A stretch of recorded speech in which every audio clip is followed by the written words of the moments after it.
Nafasi katika siku nyingine ya tatu na ya mwisho. Bwana asifiwe. Amen.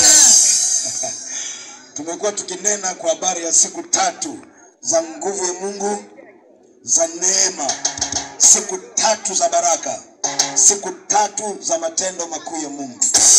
Haleluya. Na leo tunakwenda kuhitimisha huduma hii ya uinjilisti. Tunamshukuru Mungu sana kwa neema hii ya ajabu aliyotupa. Amen. Bwana Yesu asifiwe. Basi fungua Biblia pamoja nami kitabu cha Luka mtakatifu sura ya 16. Luka mtakatifu sura ya 16 mstari ule wa 19. Tutasoma mpaka mstari wa 31. Msomaji karibu. Luka 16 mstari wa 19 mpaka mstari wa 31. Nitasoma kwa msaada wa Bwana. Amen. Akasema, palikuwa na mtu mmoja tajiri aliyevaa nguo za rangi ya zambarau na kitani safi, na kula siku zote kwa anasa. Na maskini mmoja jina lake Lazaro huwekwa mlangoni pake, ana vidonda vingi, naye alikuwa akitamani kushibishwa kwa makombo yaliyoanguka katika meza ya yule tajiri. Hata mbwa wakaja wakamlamba vidonda vyake.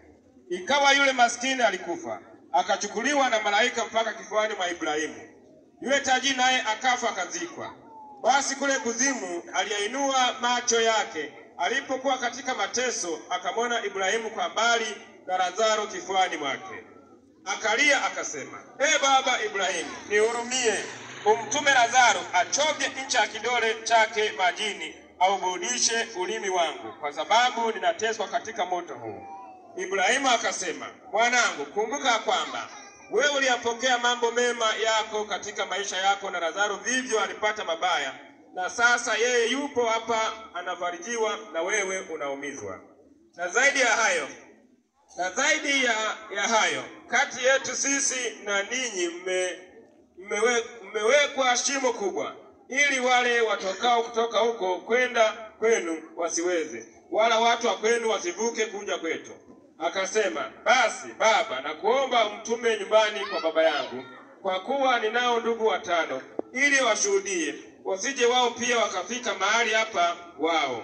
Akasema, la baba Ibrahimu, lakini kama akiwaendea mtu atokaye kwa wafu watatubu. Akamwambia, wasipowasikia Musa na manabii hawatashawishwa hata mtu akifufuka katika wafu. Amen.